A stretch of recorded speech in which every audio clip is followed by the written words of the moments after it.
Good morning everyone. मैं Naeem Khan, assistant professor in geography, new professor academy YouTube channel पर आप सभी व्यूअर्स का स्वागत करता हूं। आज की इस वीडियो में हम बात करेंगे सफलता की जापानी तकनीक के बारे में। जापान के लोग सारी दुनिया में लंबी उम्र, हेल्दी लाइफ और एक्टिव जीवन शैली के लिए सारी दुनिया में जाने जाते हैं। जापानी तकनीक का, जापानी technology, modern skills, self discipline और कामयाबी के लिए जापान के लोगों का लोहा सारी दुनिया मानती है। जब हम स्टूडेंट्स किसी जॉब की तैयारी करना शुरू करते हैं तो हमारे मन में बहुत सारे सवाल उठते हैं। पहला सवाल तो ये उठता है कि मैं किस जॉब की तैयारी मुझे करनी चाहिए, जो जॉब हम पाना चाहते हैं उसके लिए कितने घंटे पढ़ाई करें, उसके बाद पढ़ाई किस तरह शुरू करें, कैसे पढ़ाई को अप्रोच करें, उसके बाद इस पढ़ाई के दौरान ये जो सफ़र है अपनी मंजिल तक पहुंचने का, अपने जो उद्देश्य हैं लाइफ के, जो आपके गोल्स हैं, उसको पाने का जो सफ़र है, उसके दौरान अपने मोटिवेशन के लेवल को कैसे मेंटेन रखें। तो ये जो फंडामेंटल क्वेश्चंस हैं, ये सवाल हैं, इनका आंसर, इनका जवाब जानने के लिए हम चलते हैं जापानी फ़िलॉसफी की तरफ, जिससे हम जानेंगे कि किस तरीके से हम लाइफ में कामयाब हो सकें, कम समय में अपने मिशन को, अपने टारगेट को पूरा कर सकें। तो इस वीडियो को आप पूरा देखें और अगर ये वीडियो आपको पसंद आए तो लाइक करें, चैनल को सब्सक्राइब करें। चलिए करते हैं वीडियो स्टार्ट। आज की इस वीडियो में हम जापान की दो फ़िलॉसफियों के बारे में बात करेंगे। पहली, जैसे ही आप देख पा रहे हो स्क्रीन पर, इकिगाई। इकिगाई का मतलब होता है जीवन का कोई मकसद होना, ज़िंदगी का कोई उद्देश्य और गोल होना, ये चीज़ इसका मतलब है। लेकिन इसमें हम कुछ पॉइंट्स को समझने की कोशिश करेंगे कि हमें कैसे अपने उद्देश्य का, अपने जीवन के गोल का निर्धारण करना चाहिए। पहली चीज़, हमें उस काम को चुनना चाहिए जो काम करने में हमें मज़ा आता हो, जो काम हमें करना पसंद हो, जिस काम को करने से हम थकते ना हो, हमें एनर्जेटिक महसूस होता हो, उस काम को हमें सिलेक्ट करना चाहिए। जैसे बहुत सारे लोग यूपीएससी की तैयारी करते हैं, कुछ यूपीपीएससी की तैयारी करते हैं, कुछ लोग असिस्टेंट प्रोफेसर बनना चाहते हैं, कुछ लोग इंटर कॉलेज में लेक्चरर बनना चाहते हैं और कुछ लोग टीजीटी बनना चाहते हैं और बहुत सारी जो जॉब्स हैं उनकी तैयारी करना चाहते हैं। तो ये हमारी जो गोल का निर्धारण है, हमारा जो लाइफ का गोल है, उद्देश्य है, वो किसी को देखकर नहीं आना चाहिए, किसी के और के उद्देश्य से प्रभावित होकर नहीं आना चाहिए, बल्कि ये फीलिंग हमारे अंदर से आनी चाहिए। जैसे ये चीज़ हमने बहुत देखी है, ये बहुत आम प्रवृत्ति है हमारे इंडियन समाज में कि हम दूसरों की चीज़ें देखकर प्रभावित होते हैं, दूसरों के गोल, उनके लाइफ को देखकर बहुत प्रभावित हो जाते हैं और उसी फ्लो में बह जाते हैं। जबकि हमें ऐसा नहीं करना चाहिए, हमें ख़ुद को जानना चाहिए, हमें क्या पसंद है। जैसे ज़्यादातर जो नॉर्थ इंडिया में कैंडिडेट्स, स्टूडेंट्स हैं, उनका जो उद्देश्य होता है वो यूपीएससी और पीसीएस की तैयारी करना चाहते हैं। उनकी जो ये ओपिनियन बनती है वो उनके आसपास के लोगों से बनती है। वो आसपास लोगों को तैयारी करता देखते हैं तो ख़ुद भी तैयारी करने लग जाते हैं, बिना खुद को समझे, बिना खुद का अपना एटीट्यूड जाने, खुद की पसंद को बिना जाने। तो ऐसा आप ना करें। अगर आप वाकई में आप टीचिंग में इंटरेस्टेड हैं, आप पढ़ाना आपको अच्छा लगता है, आपको पढ़ना, पढ़ाना, नॉलेज शेयर करना, ये चीज़ें आपको पसंद हैं, तो आपको टीचिंग में जाना चाहिए। आपका एप्टीट्यूड अगर एडमिनिस्ट्रेशन में आपको अलाउ करता है, आपको एडमिनिस्ट्रेशन में मज़ा आता है और वो चीज़ें आपको अट्रैक्ट करती हैं, तो आप उसमें आपको जाना चाहिए। तो पहली चीज़, हमें वो काम करना चाहिए जो हमें पसंद हो और जिसके लिए हमारे अंदर पैशन हो। किसी को सिंगिंग बहुत पसंद होती है, कुछ लोग डांस बहुत अच्छा करते हैं और बहुत प्रकार की स्किल्स होती हैं। तो आपका कोई भी उद्देश्य हो सकता है, कोई भी लाइफ में आपका पसंदीदा काम हो सकता है। दूसरी चीज़, उस काम को करना चाहिए जिसमें आप कुशल हों, जिसमें आप स्किल्ड हों। पहला, हम जब किसी उद्देश्य को सेट करते हैं तो उद्देश्य को सेट करने के साथ साथ दूसरी चीज़ होती है कि हमें उसमें महारत हासिल होनी चाहिए, उसमें हमारे अंदर स्किल होनी चाहिए, और नहीं है तो उसे हासिल करने की हमें कोशिश करनी चाहिए। जैसे मान लीजिए हम असिस्टेंट प्रोफेसर बनना चाहते हैं, तो असिस्टेंट प्रोफेसर बनने के लिए जो रिक्वायरमेंट हैं, जो ज़रूरत है, उसको पूरा करने की हमें कोशिश करनी चाहिए या वो स्किल होनी चाहिए। लेट्स सपोज कोई एक इन्फ्लुएंसर बनना चाहता है, एक स्पीकर बनना चाहता है, तो उसके लिए पहली ज़रूरत ये है कि उसके अंदर अच्छा बोलने की स्किल होनी चाहिए, और स्किल अगर और नहीं है तो उसे डेवलप करनी चाहिए। दूसरी चीज़, उसके बाद में ये 2 स्टेप आने के बाद में जो तीसरी चीज़ आती है, तीसरी चीज़ कि जो आप काम करना चाहते हो, जिसमें आप कुशल हैं, उसकी दुनिया को ज़रूरत होनी चाहिए, उसकी दुनिया को नीड होनी चाहिए। वो ऐसा काम नहीं होना चाहिए जिसकी दुनिया को ज़रूरत ना हो, जिसकी दुनिया को वैल्यू ना हो, जिसके एवज़ में दुनिया आपको कुछ दे ना पाए।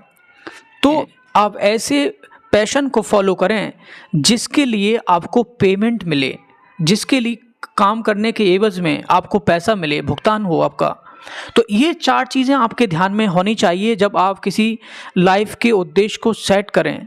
आपको असिस्टेंट प्रोफेसर का जो काम है वो आपको बहुत पैशनेट करता है, आपको बहुत ज़्यादा इन्फ्लुएंस करता है, आप उसको करना चाहते हो, आपके अंदर वो स्किल भी है, आपके अंदर आप अच्छा लोगों को चीज़ें समझा पाते हो, मुश्किल डिफ़िकल्ट कंसेप्ट को इजी करके आप दूसरों को समझाने की कैपेसिटी रखते हो, और इसका मतलब आपके अंदर स्किल भी है। उसके साथ साथ दुनिया को इस चीज़ की ज़रूरत भी है। ये ज़रूरत तो हमेशा रहेगी, क्योंकि ये नॉलेज लर्निंग और टीचिंग प्रोसेस हमेशा चलता रहेगा, तो इसकी दुनिया को ज़रूरत भी है। और दूसरा, दुनिया इसके लिए पेमेंट भी आपको करती है। आप गवर्नमेंट जॉब पाएँ या आप किसी ऑनलाइन प्लेटफॉर्म पर टीचिंग करते हो, पढ़ाते हो, आप प्राइवेट किसी प्लेटफॉर्म पर किसी इंस्टीट्यूट में आप पढ़ाते हो, तो उसके लिए आपको पेमेंट मिलता है।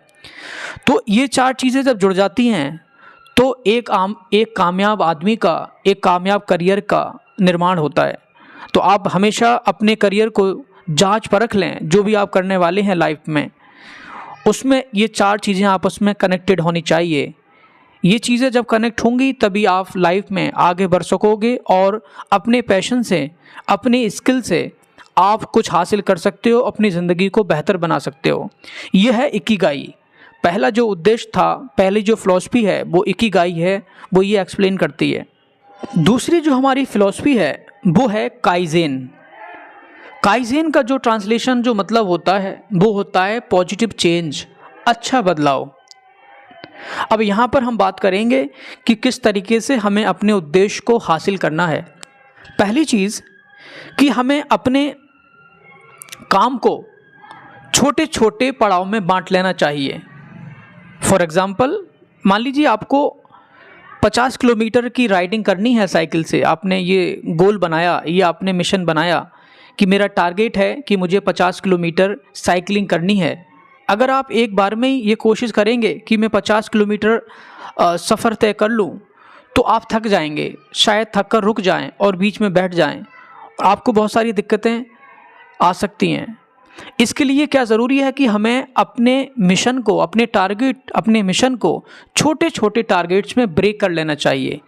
जैसे मैं एग्ज़ाम्पल के लिए आपको ये बता रहा हूँ, आप ये फॉर्मूला अपने पढ़ाई पर आप अप्लाई कर सकते हो। आप अपने सिलेबस को कवर करते हो, उस पर आप अप्लाई कर सकते हो। तो आपको उस मिशन को छोटे टारगेट्स में कैसे तोड़ें, कैसे ब्रेक करें। जैसे आपको ये करना चाहिए कि हम पहली राइड में, पहली बार जो फर्स्ट राइड करेंगे, फर्स्ट राइड में हम 10 किलोमीटर साइकिल चलाएंगे। उसके बाद में सेकंड राइड में हम 10 किलोमीटर फिर, और इसका मतलब हम 50 किलोमीटर को 10-10 किलोमीटर के 5 टारगेट्स में, 5 पड़ावों में तोड़ लेंगे। इससे क्या होगा कि पहले जब हम अपनी राइडिंग को शुरू करेंगे तो हमारी नज़र में होगा 10 किलोमीटर सफ़र तय करना। 10 किलोमीटर करके आप थोड़ा रेस्ट लेंगे, जांचेंगे, फिर उसके बाद फिर शुरू होंगे। इससे क्या होता है कि आप एक लंबे सफ़र को तय कर पाते हो। वैसे ही आपकी जब किसी जॉब की आप तैयारी करते हो तो बहुत बड़ा सिलेबस होता है, बहुत सारी चीज़ें पढ़नी होती हैं, बहुत सारी बुक्स को कवर करना होता है। अगर आप एक बार में सोचने लग जाएं कि हमें पूरा करना है तो आप होपलेस हो जाएंगे, आप कुछ भी सिलेबस कवर नहीं कर पाएंगे। तो उसी तरीके से जैसे मैंने आपको साइकिल का एग्जाम्पल दिया, आपको सिलेबस को भी छोटे छोटे पार्ट्स में ब्रेक कर लेना चाहिए। आपका टारगेट ऐसा हो सकता है कि आपके सिलेबस का एक पार्ट को हम एक हफ्ते में कवर करना चाहते हैं, और एक हफ्ते में भी आपके दो तरीके के टारगेट्स होने चाहिए, शॉर्ट टर्म और लॉन्ग टर्म। शॉर्ट टर्म माना कि हमने सिलेबस के एक पोर्शन को हमें एक हफ्ते में कवर करना है, तो उस एक हफ्ते के काम को हमें एक दिन में भी बांट लेना चाहिए कि आज के दिन हमें कितने काम को पूरा करना है। इस चीज़ को हम तभी पूरा कर सकते हैं जब हमारे अंदर सेल्फ डिसिप्लिन हो, व्यक्तिगत अनुशासन हो। क्योंकि जैसे आप सभी लोग जानते हो, जो लोग जॉब की तैयारी करते हो, कि आपको कोई कहने वाला नहीं होता, आपकी कोई जांच नहीं होती। आपकी जांच सिर्फ कब होती है? जब आप एग्ज़ाम देने जाते हो। तो आप जांच खुद को जचवाने के लिए एग्ज़ाम देने जाएंगे तो बहुत लेट हो जाएगा लाइफ में आपकी। तो आप खुद की जांच खुद से कर सकें, इसके लिए सेल्फ डिसिप्लिन बहुत ज़रूरी है। सेल्फ डिसिप्लिन रहें आप। जो आपने शॉर्ट टर्म और लॉन्ग टर्म गोल सेट किए हैं, उनको कंटिन्यूस अचीव करने के लिए आपके अंदर पैशन होना चाहिए, और उसके साथ साथ आपका जो मनोबल है हमेशा ऊंचा रहना चाहिए। आपका जो लेवल ऑफ कॉन्फिडेंस है हमेशा ऊपर हो। आप जो भी काम करते हो उस पर आपको भरोसा होना चाहिए। उसके साथ साथ एक चीज़ और, हमें हर दिन थोड़ा थोड़ा सुधार करना चाहिए, हर दिन थोड़ा थोड़ा सीखना चाहिए। जैसा हमारा कल रहा, आने वाला कल हमारी आज से बेहतर हो, और हर दिन जो आएगा वो पिछले जाने वाले दिन से बेहतर हो। ये कोशिश हमें करनी चाहिए। इस कोशिश से हम खुद से सीखते हैं, सेल्फ इम्प्रूवमेंट करते हैं, हमें किसी बाहरी गाइडेंस की ज़रूरत नहीं पड़ती। उसके बाद हमें नतीजों की जल्दबाजी पर नहीं जाना चाहिए, नतीजे की जल्दबाजी पर हमें नहीं जाना चाहिए, बल्कि हमें प्रक्रिया को बेहतर बनाना चाहिए। मतलब कि हमें फल के बारे में ज़्यादा नहीं सोचना चाहिए, बल्कि जो फल को हासिल करने के लिए, उद्देश्य को हासिल करने के लिए जो हम काम कर रहे हैं, जो मेहनत कर रहे हैं, उस मेहनत के करने के तरीके पर हमें जोर देना चाहिए, उसको बेहतर बनाना चाहिए। ये चीज़ आपने सुनी होगी, इस चीज़ से आप सब वाकिफ हो। गीता की एक टीचिंग है कि कर्म करो, फल की इच्छा मत करो। तो ये चीज़ आप यहाँ पर अप्लाई कर सकते हो कि आप फल के बारे में ज़्यादा ना सोचें। मान लीजिए आप असिस्टेंट प्रोफेसर टीजीटी, पीजीटी या यूपीएससी, पीएससी की तैयारी करने चाहते हो, कर रहे हो, तो आप रिज़ल्ट के बारे में ज़्यादा ना सोचें। आपका मेन फोकस होना चाहिए कि आप जो तैयारी कर रहे हो उसको और बेहतर कैसे बनाओ, आपका ध्यान उस पर होना चाहिए। जब आपकी प्रक्रिया बेहतर होगी, आपका जो प्रोसेस, आपका उस तैयारी को, उस उद्देश्य को पाने की जो अप्रोच है, जो तरीका है, अगर वो बेहतर होगा तो ऑब्वियस है कि आप अपना उद्देश्य आप पालेंगे। आपके रास्ते में कोई रुकावट नहीं आएगी, आपको कामयाब होने से कोई रोक नहीं सकता। तो हमारा पहला जो फोकस होना चाहिए वो होना चाहिए प्रक्रिया पर, काम करने के तरीके पर, ना कि रिजल्ट पर। उसके बाद में हमें लगातार पुराने तरीकों पर सवाल उठाते रहना चाहिए। जो हमारे काम करने के तरीके हैं, जो हमारे सीखने के तरीके हैं, जो हमारे पढ़ने के तरीके हैं, उस पे हमें लगातार विचार करना चाहिए। जैसे आपने एक चीज़ देखी होगी कि हम अपनी कंफर्ट जोन में आना चाहते हैं। जिस तरीके से हमें काम करना पसंद है, जिस तरीके से हमें पढ़ना पसंद है, हम उसी कंफर्ट जोन में आना चाहते हैं। उस कंफर्ट जोन से हम बाहर नहीं जाना चाहते। ये जो प्रक्रिया है, ये जो मेथड है, ये आपके विकास को रोक देता है, ये आपको आगे बढ़ने से रोक देता है। जो आप कर रहे हो, करते चले आ रहे हो बहुत लंबे वक्त से, उसी को आप सही मानते हो। लेकिन हमें नए नए तरीकों को खोजते रहना चाहिए और पुराने तरीकों पर सवाल उठाना चाहिए। क्या वो सही हैं? क्या समय के साथ उनकी ज़रूरत बची? क्या हमें उनको बदलना चाहिए? क्या उनको ही फॉलो करते रहना चाहिए? खुद को इतना ओपन रखें कि आपके जो फ्रेंड्स हैं, आपके जो सहपाठी हैं, जिनका गोल, जिनका उद्देश्य आपके जैसा ही है, आपके माइंड के लोग हैं, उनसे आप ओपिनियन लें अपने बारे में, उनसे पूछें, डिस्कशन करें किसी टॉपिक पर और उसके बारे में उनसे अपनी फेयर ओपिनियन लें कि आप कि मुझ में क्या सुधार की ज़रूरत है। अंतर नज़र आएगा कि जो पुराने लोग हैं वो सीखने के लिए रेडी नहीं हैं, वो रिजिड हैं, जिस फ्रेमवर्क में वो काम करते चले आए हैं उसी में करना चाहते हैं और उससे निकलने में उन्हें काफ़ी इनकन्वीनियंस महसूस होता है। तो आप ऐसा ना होने दें, हर रोज़ कुछ नई चीज़ें सीखते रहें और हमेशा ख़ुद को बदलने के लिए, पॉजिटिव चेंज के लिए तत्पर रखें। इससे आपके अंदर नई स्किल्स आएंगी, आपके अंदर नए टैलेंट का निर्माण होगा, आप और लोगों से बेहतर नज़र आएंगे हर मायने में। कुछ बातें हमने इकिगाई और काइज़ेन के अंतर्गत की। ये अगर इसको आप अच्छे से फॉलो करते हो, ईमानदारी से फॉलो करते हो, तो मुझे उम्मीद है कि दुनिया की कोई भी ताकत आपको कामयाब होने से नहीं रोक सकती। हाँ, आपकी कामयाबी थोड़ा डिले हो सकती है क्योंकि आपकी कामयाबी में सिर्फ आप ही उसके लिए ज़िम्मेदार नहीं हैं, उसमें एक्सटर्नल फैक्टर्स भी काम करते हैं। मान लें कि अगर वैकेंसी नहीं आई है और वैकेंसी आ भी गई हैं तो एग्ज़ाम नहीं हुआ है, अगर एग्ज़ाम भी हो गया है तो रिज़ल्ट नहीं आया है और रिज़ल्ट भी आ गया है तो ज्वाइनिंग नहीं हुई है। तो ये सारी चीज़ें आपके हाथ में नहीं हैं। हमें एक्सटर्नल फैक्टर्स, जो ऐसी चीज़ें हैं जो हमारे कंट्रोल में नहीं हैं, उन पे ध्यान कम देना चाहिए। हमें उन चीज़ों पर ज़्यादा फोकस करना चाहिए जो हमारे कंट्रोल में हैं। बहुत सारे स्टूडेंट्स हैं, मैं कोई वीडियो डालता हूँ तो कमेंट करते हैं, कहते हैं कि एग्ज़ाम तो पता नहीं कब होगा, असिस्टेंट प्रोफेसर का जो भी पेंडिंग एग्ज़ाम पड़ा है, टीजीटी पीजीटी का, पता नहीं कब होगा। काफ़ी नेगेटिव अप्रोच फॉलो करते हैं, लेकिन वो चीज़ तो हमारे हाथ में नहीं है, उस पर हमारा कंट्रोल नहीं है। इसके लिए तो एक्सटर्नल फैक्टर काम करते हैं, इस पे गवर्नमेंट का कंट्रोल है, ये हमारे हाथ में चीज़ नहीं है। तो हम क्यों ना उस काम को करें, उस काम में बेहतर बने जो हमारे हाथ में है। जिस काम में हम अपनी अगर हम ऐसे काम में अपनी एनर्जी वेस्ट करते हैं जो हमारे कंट्रोल में नहीं है, तो इससे कुछ हासिल होने वाला नहीं है सिवाय इसके कि आप अपने टाइम और एनर्जी को वेस्ट करेंगे। तो मुझे उम्मीद है कि आप ये इकिगाई और काइज़ेन जो फ़िलॉसफ़ी हैं जापानीज़, इनको फॉलो करके अपनी ज़िंदगी को खुशहाल और कामयाब बनाएंगे।